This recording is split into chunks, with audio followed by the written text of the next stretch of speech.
Alors, on en était à quelques petites choses intéressantes, donc on va revoir ça.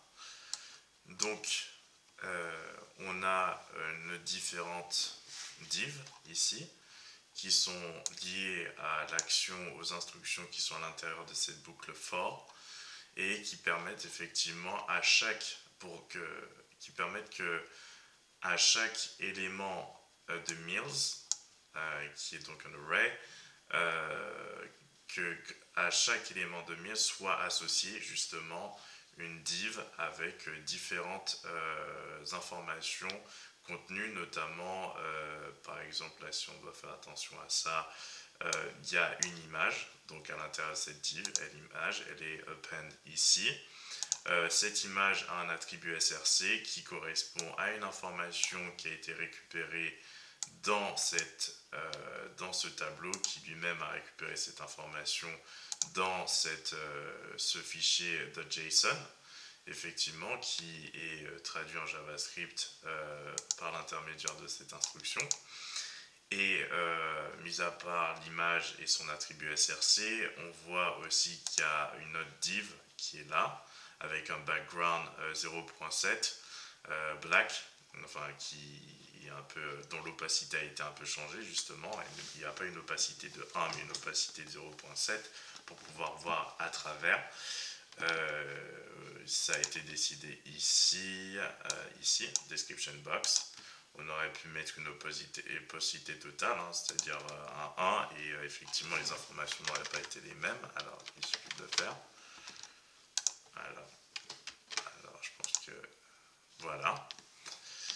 Et nous on a nos informations comme ça. Donc ce qui se passe, donc je vais remettre le 0.7, je préférais. Et mis à part ça, donc on avait utilisé différentes fonctions, mais qui n'avaient pas encore d'impact sur la fenêtre en temps réel.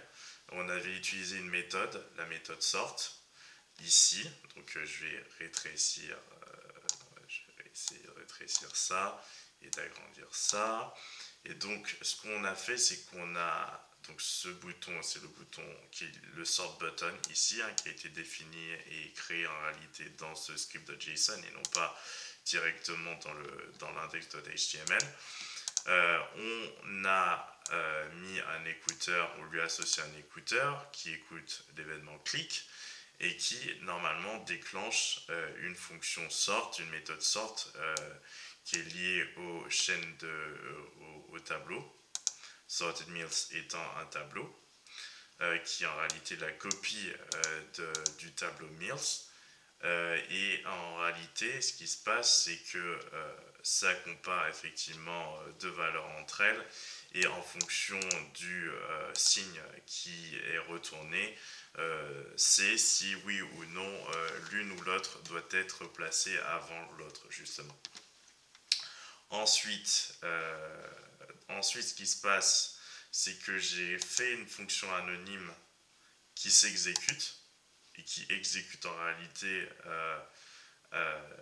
qui s'exécute tout de suite. Donc c'est exactement ce qui s'est passé là. Au lieu de l'appeler const par exemple, je sais pas quoi, réactualisation de la fenêtre après le tri par exemple, eh bien je ne l'ai pas nommé mais je la fais s'exécuter automatiquement. Donc ce qui se passe, c'est que si on clique dessus là, on va avoir ce message qui apparaît dans la console.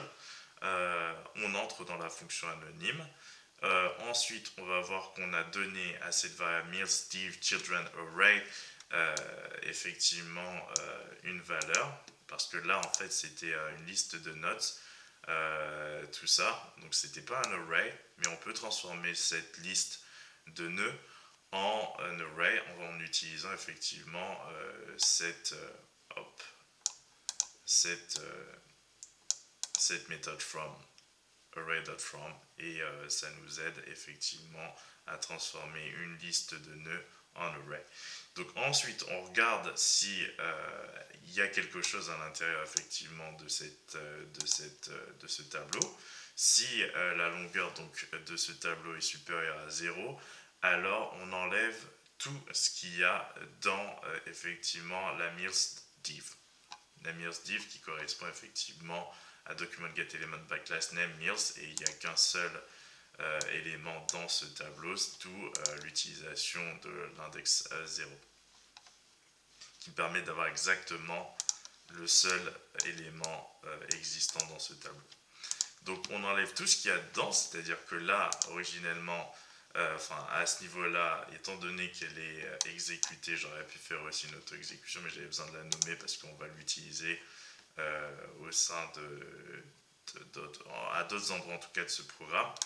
Donc elle est exécutée dès le départ, cette fonction, dès le lancement de la page, de la fenêtre, du document même. Donc elle crée ces différents box, donc ça veut dire qu'à l'intérieur de mirsDiv, il y a bien des enfants. Voilà, enfant 1, enfant 2 et enfant 3. Voilà, ça a été décidé ici, puisque en fonction du nombre d'éléments de l'array, il y aura le nombre de div qui sera proportionnel au nombre d'éléments. Donc 3, 3, qui sera égal même au nombre d'éléments composant ce tableau mirs. Donc ce qui se passe, c'est qu'on supprime tout ça en auto-exécution lorsqu'on clique sur trier par prix. On supprime et on remplace le tableau qu'avait utilisé ici pour créer tout ça par le nouveau tableau qui est un tableau où il y a eu un tri qui a été établi. Donc il a été établi là. Donc ce tableau est trié. Donc si on clique sur ça, directement, comme vous voyez, on a effacé l'ancien tableau, enfin les anciens divs qui étaient là, et on a remplacé tout ce qui est à l'intérieur de cette div mirs par effectivement les informations contenues par ce nouveau tableau dans l'ordre justement de ce nouveau tableau. Or, l'ordre de ce nouveau tableau est un ordre trié. On réactualise, donc on revient à là où on était pour regarder un peu ce qui va se passer avec filter. Donc ici, toujours le même topo, on crée un bouton qui va permettre de filtrer les informations. Et là on n'a pas utilisé une fonction lambda comme dans la vidéo précédente, j'avais remis ça dans cette forme-ci. On utilise le filter et on retourne que les plats où le prix est inférieur à 20. Donc c'est normalement, on va avoir Bokit et Accra. On va tester, donc effectivement même topo qu'ici, c'est-à-dire qu'on supprime si jamais il y a déjà des éléments dans le tableau mirsDiv children array, on supprime effectivement chaque un de ces éléments qui est contenu dans la div mirs. Et ensuite on réutilise la fonction de départ qui permettait de créer différentes boxes, sauf que évidemment ce sera avec seulement les informations qui ont été filtrées et donc seulement aux informations contenues dans cet array-ci. Donc on clique et effectivement on ne voit plus que Bokit 10 et Accra 8. Si, alors on réactualise, on peut changer un peu les choses qu'on veut voir. Là on peut mettre tout ce qui est supérieur ou égal à 10. Non, on va mettre si c'est inférieur à 8.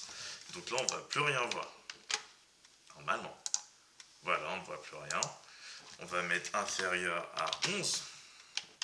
Normalement, 10 est inférieur à 11 et 8 est inférieur à 11. Donc on les voit bien. Et inférieur ou égal à 20, et là je pense qu'on voit tout le monde. Voilà, ça ne change pas, alors qu'on entre bien dans la fonction. Donc c'était ça que je voulais vous montrer, comment actualiser tout de suite après une action le DOM grâce effectivement à cette utilisation. On enlève du DOM pour remettre dans le DOM et ça se fait directement, ça se fait tout de suite. Voilà, hop, et là tout ce qui est inférieur ou égal à 10, hop, comme ça au moins ça en laisse que 2.